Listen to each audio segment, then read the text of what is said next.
Of course, my instinct is to start with the most difficult plant first, but I'm going to start with something a little bit less challenging. Let's do this together. Grab some supplies. Grab some of your beautiful plants. I've got some of my beautiful plants. Let's do some repotting. Yeah. First up is the stunning Kaimuki. This is a Michael Miyashiro hybrid he's out of Hawaii. Talked about this plant early on in my YouTube career, which wasn't all that long ago. This is Archibaldina and Magillivrae. I actually have that backwards. It's Magillivrae is the mother plant and Archibaldina is the pollinator. And I have had no success in trying to put this on this hoop trellis. It's a copper trellis. Every single vine, no matter how long it was and how much their vine was available to grow back upwards, has died off. So even I can learn from those really subtle hints that this plant does not want to grow that way, is not going to grow that way, and I'm going to miss out on some incredible, huge, long-lasting flowers if I keep trying to make it do something that it does not want to do. Every so often, kind of need to evaluate my plants, because the way I start a plant so that I won't rot roots out by overwatering means that as it grows and it becomes a more significant plant, suddenly the mix is not correct anymore and I'm constantly underwatering plants, or at least I run that risk. And one of you kind folks was going to buy a Ranuensis from me, and I had just missed watering it in the tent, which has gotten, significantly warmer, and the roots didn't look amazing to me, so we worked something out, but I don't want to do that very often. So I'm giving up on hoop trellises altogether. You people are amazing with them. I'm not having good luck with them, and so many of my plants outgrow them so quickly. I don't know. I'm much happier with the trellis I'm about to use. I'm gonna grab this to put the mix in. One of you viewers suggested I could be a little bit less messy when I do repots, so we'll see. We'll see how I do. We'll take my butter knife, fresh out of the kitchen drawer. It's not even funny for me anymore because my wife just gave in. She decided that wasn't a battle worth winning. One for me. Oh dear. All right. I have so much to do. I am no wild fern. I know you don't want to spend an hour and a half with me doing repots, so I won't keep you for all of it. Let's see how we do. I do have some very, very cool plants to get to, though. This root system looks terrific. I'm really happy with that. But it is thirsty all of the time. And again, that's partly because I made a mix that is resulting in that. I did not want to rot it. So it worked out perfectly, but now it's time to move on. And I went to Lowe's and got some more of these 4.92 inch pots, these Italian ones that I'm always talking about that I really, really like. So this is the tallest of the trellises I make, which is an entire run of the rabbit fencing. And it depends on how I want to do this in the future. This will fit on the top shelf of the Mars Hydro tent. It will not fit on any current shelf I have except on like a library table or something. So what I would do, just kind of down and dirty, just see how much these vines are going to be very pliable. I'm just going to use the tallest trellis. I'm overthinking it. It's really quite fast growing. It just keeps dying back because, as I explained. And I will use my normal mix of cocoa coir, cocoa chips, and number 3 perlite. There we go. I find it easiest to put the plant in the pot first and then add the trellis. And I generally try to put the trellis in such a way that there's going to be a nice, easy, natural bend on the plant. So, and I'll be wrapping it counterclockwise. I saw Miro did a video recently and said he had some that grew clockwise. I've never had that experience. And then one of you wrote into me and had wrapped a plant clockwise, and it's growing just fine. So I don't know. Who knows? Honestly, these things kind of do what they want, I feel like. I have given up on the being less messy project. How long did that last? Not long. So this is a quite chunky mix. And when I do this mix, I'm considering the plant I have, how likely is it to rot out if I overwater it, and I would be an overwaterer if I had plastic pots, for instance, probably. But for me, more to the point is, how is this going to behave in the winter? Because I lost a lot of plants in the winter early on in my career. So I would rather have to water more often in the summer and keep my plants alive in the winter. I think that makes sense to everybody. And this has worked out well for me, doing it this way. I'm not saying I would recommend this for anybody else. You may just grow plants like this, try to, and not have any success at all, or just flat out kill your plants. What I'm doing now is I'm going to look at these nodes and see how they look. So there's about this much distance between the nodes, which for leaves that get this big is not bad. And this vine actually looks pretty good. So to stimulate some growth, I will actually take my bonsai scissors and cut it down a bit towards another node. You know what? I'm going to cut this all the way down here. I know that's not for everybody. And I know that people get really testy about that on the old socials, but I don't care what people say, because I've had very good luck growing plants the way I grow them. Reasoning is sound behind not clipping vines, because that's where the peduncles come from. But I assure you that this plant wants to bloom. It wants to propagate and live on, and it will. So what I'm doing is pinning this on a cross piece, and then as it grows, I can just lower the vines and make it a little bit tighter. That'll look better. So, Kaimuki. This next one is the Vitellina, which is, I believe, still a synonym with Fusco marginata. Very beautiful, large leaf plant. Gets these terrific dark margins.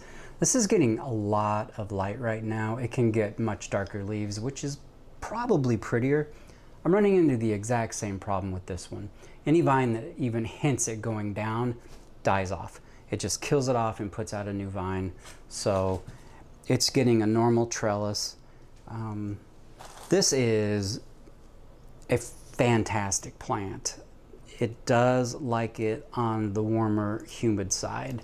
So this one has been in the tent all winter, and it'll just be coming out right now. We've had, every 3 years or so, Iowa has no spring at all. So it'll go from absolutely freezing to hotter than Hades, which is kind of what it's doing now. We've had a few nice days, but I don't even have the plant porch set up yet. So we just had so much cold weather. And then time and energy, you know how it goes. I thought about bringing some people along for that, but while thank you so much, we're almost at 1,000 subscribers, which is really sort of a big deal in the YouTube world, that first sort of major milestone. I don't think I probably have a big enough audience that wants to go along for a vlog to watch me set up my plant room. Hey, if I'm wrong, let me know. I'm happy to do it. But I think Harley G and Fern and those wonderful plant tubers probably have more of an audience for that. Although I do love to style plants, I will tell you. I think fewer beautifully grown plants that are nicely styled is preferable to hundreds of plants that just are in a fight for their life. I've seen that. But, you know, whatever floats someone's boat, right? I think I am down to, I got rid of every plant starting a couple of years ago. It didn't really do much for me. You know, once you kind of realize that you don't have to own just plants because they're available to you, that you can have anything you want, it's a lot more fun to be an indoor gardener under those circumstances. There's a lot of vine here. This could be fairly impressive, I think. So this is all going to have to come out together. See if I can manage to not ding this vine up.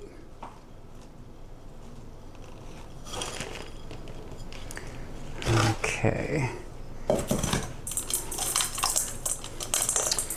These roots look pretty okay too. Okay, I was just making sure. I saw a little something white on the root, that was just myco, and it is. This will be a challenge to show some of the root system. There we go. Without spilling it. So not super robust, but I'm still going to put it in a larger container because I do not want to repot this again for quite some time. So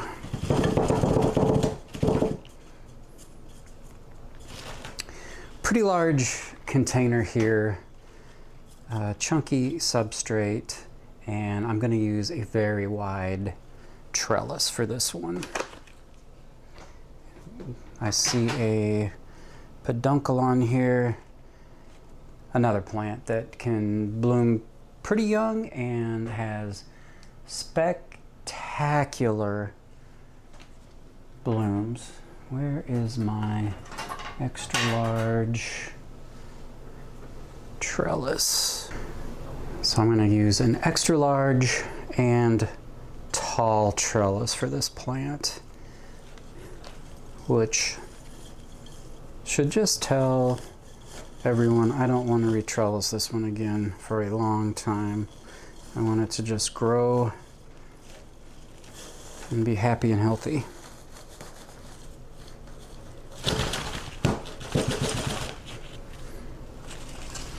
Does that make you nervous? It always makes me nervous when I watch somebody else seemingly manhandle their plants, but I do it all the time. So I don't know why I'm that way when I watch other people. Just am. Obviously, try to be gentle with the vines. You know, you may lose them anyway, and not the end of the world. Not ideal, but not the end of the world. And it really is just a little trial and error. I'm going to leave this a little bit loose here Actually, I think I can join these two vines. Maybe right here, very loosely, gently. Really try to avoid breaking off the peduncle if you can. Speaking of peduncles, how many of you, show of hands, how many of you saw my last video where the sunset was not a successful repot, and I showed the Rebecca, just the flower, and said she was feeling cute? I took her out of the tent for that video and kept her right behind me here for about, I don't know, half an hour, something like that. Put her back in the tent. She spit off every single flower she had and one of the peduncles to boot.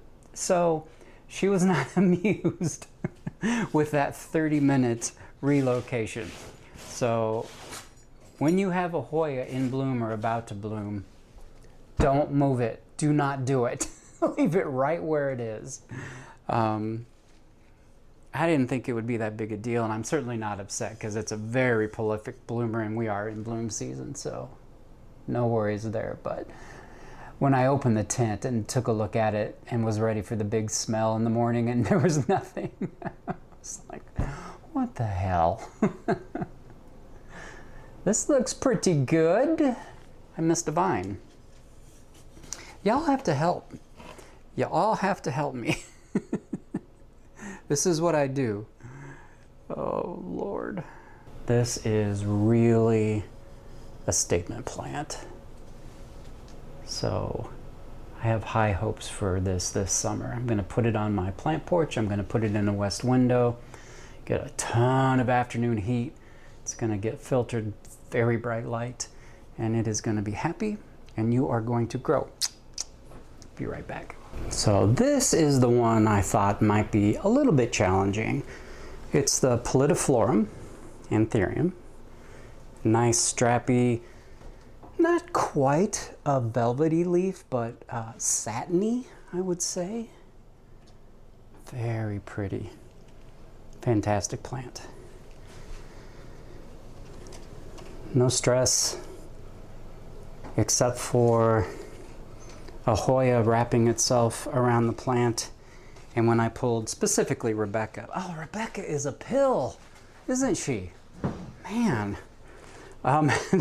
This went tumbling down, decapitated a Russell, big time a Russell that was this perfect crown of propagations. It was so, well, anyway. Plenty more plants where Russell came from. So this is in a 6-inch shallow pot, and it's in a very, very barky mix because I bought this quite young. You can just assume all my plants that I purchased them quite young, but quite young, and I did not want to rot it out. And now it is always thirsty, and I'm pretty sure that we have a lot of root growth right into this sphagnum moss. I watered this, I think, yesterday, so we'll see where we're at. Well, I'm going to have to just remove this. I don't think this will be a difficult repot, except that I don't want to break one of these beautiful leaves off. That's what I would like to avoid. I should make t-shirts. Don't destroy your plants unless you're really tired of them, then maybe. I mean, if like Rebecca, they're really giving you a hard time. That plant is so beautiful. I'm just having a little fun. Let's see here. I know y'all have seen Anthurium roots before, but that's that. And I will tell you that I've never worried about overwatering this at all because of the mix I've put it in. So I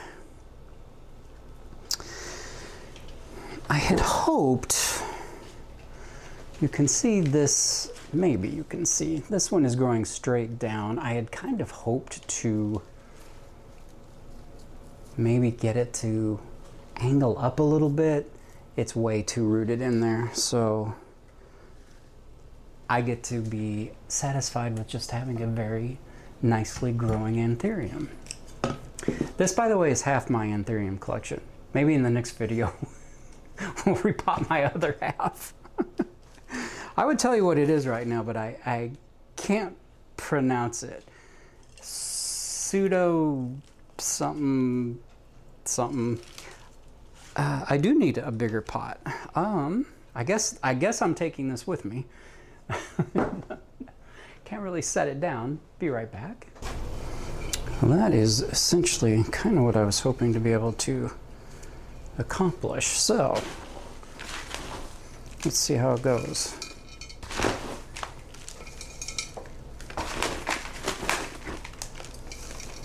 Was there talk of me trying to be cleaner as I repot? Did we have that conversation earlier? Let's say we didn't.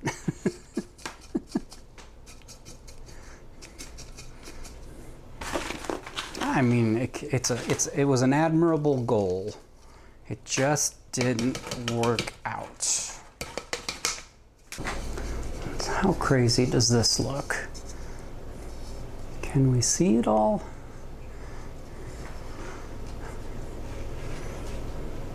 I think that's going to work out all right. I really do. Let me get this watered in.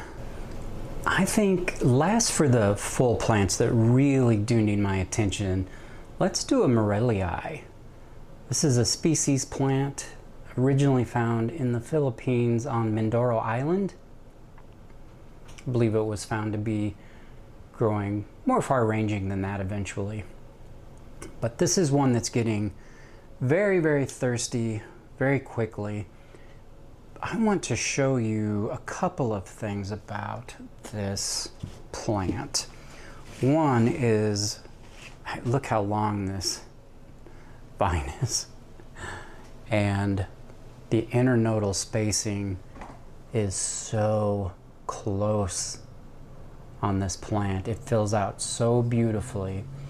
Based on my experience, one, it's got a thick vine, but based on my experience with those other two, I did not want to turn this down.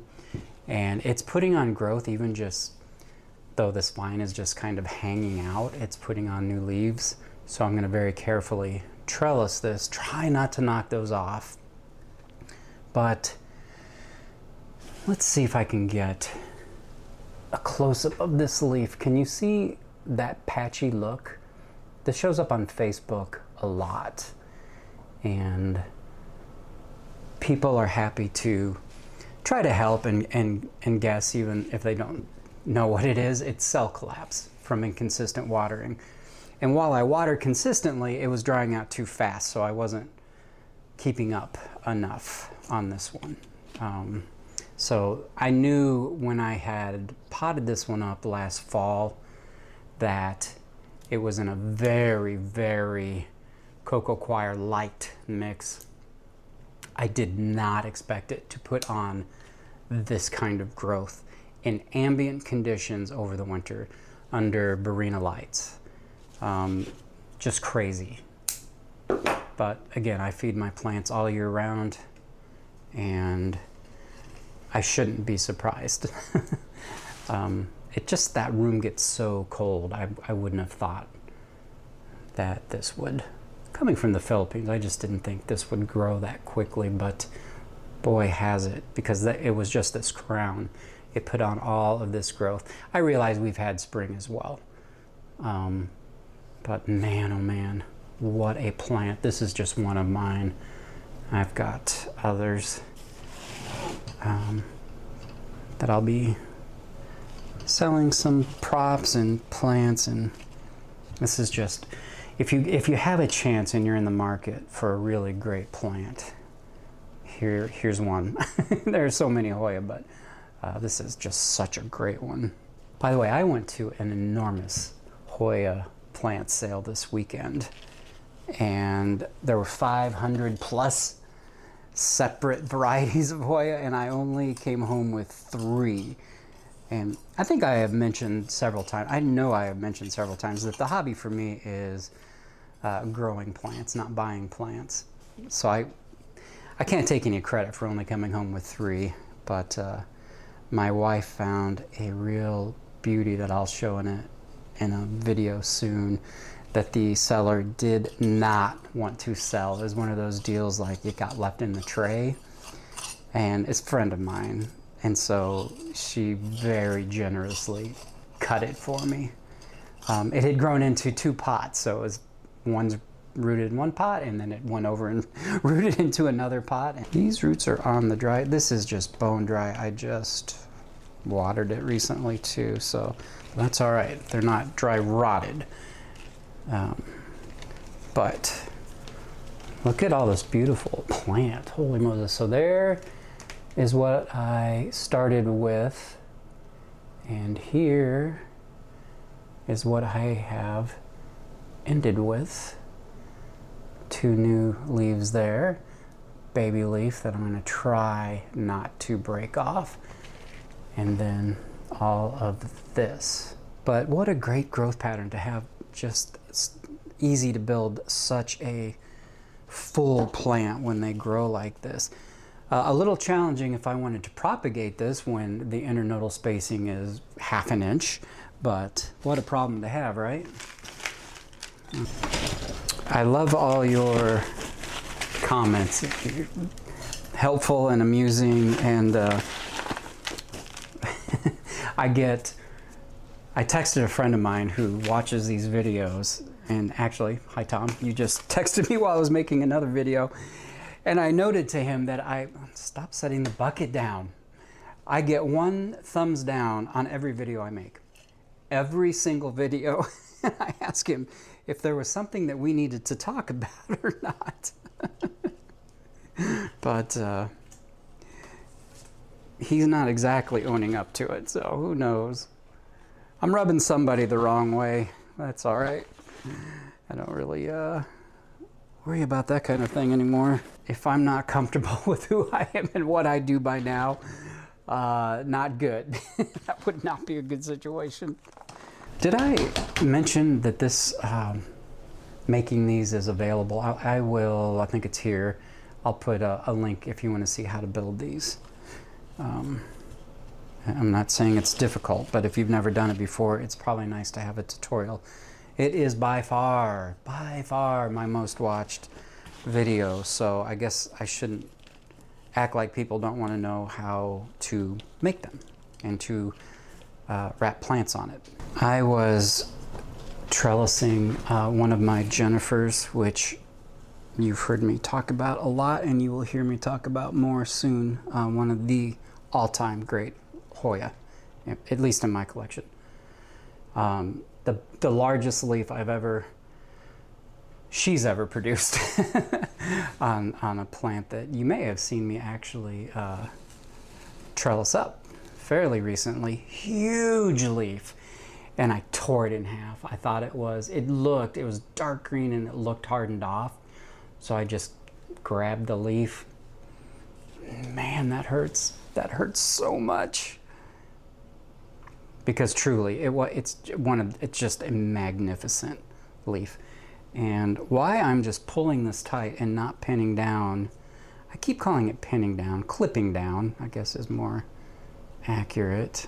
So here is an example of I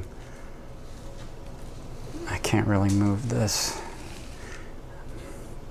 I had a clip right by a newly forming leaf, and I was just anticipating disaster, just the vine slipping down and destroying that leaf, which is, again, it's not the end of the world if these things happen, but I would certainly try to avoid it.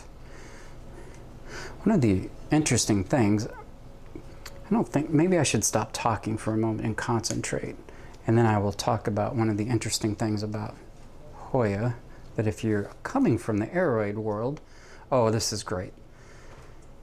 I like it.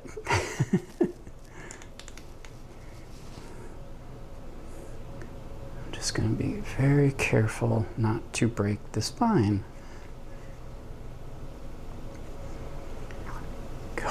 What a plant. Holy cow. I mean, really, this is an overachiever. I have a few plants in my collection, like Jennifer. You know, its reputation, the Jennifer, is to be a slow-growing plant. It certainly has not been in my care, a slow-growing plant. It is a monster. But while I figure out how to not break this vine, if you're coming from the aroid world, what might surprise you a little about Hoya is that these nodes, stay active even after you've propagated from it. You can propagate again. If you cut it back to that node, it can leaf out again. It can leaf and vine and leaf.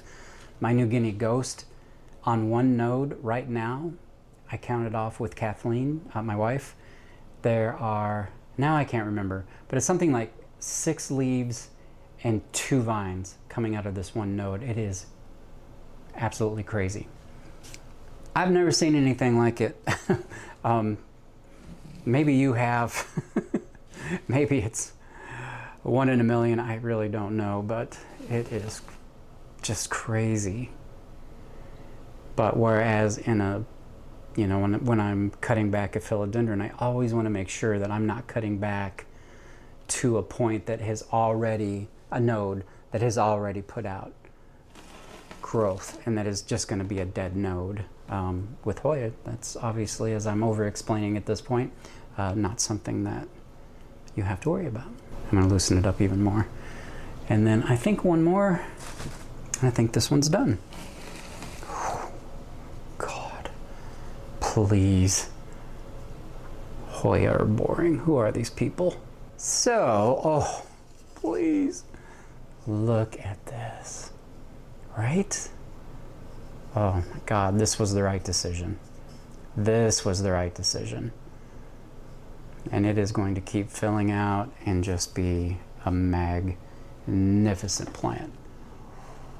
Wow. I'm not impressed with myself. I'm impressed with the plant. I had nothing to do with this. All right, let's get this watered in. You know, I think we can just leave it there. Like I said, I'm no wild fern. You don't want to spend all day with me. But we got 4 great plants repotted. Thank you. You inspired me to get that done. Not the video I was planning on making, but I really did need to get these plants trellised up, and in the case of the Pallidiflorum, in a bigger pot. I just couldn't keep up with watering on that one, and I did not want the plant to start showing that, more to the point. But for me, this was a lot of fun hanging out. And we'll do a little bit more focused one next time. If you like repot videos, oh boy, do I have a lot of work to do. Let me know in the comments. If not, let me know in the comments. And whoever's leaving that 1 thumbs down, thank you for keeping it real. Come back and join me on the next one real soon, okay? Bye-bye.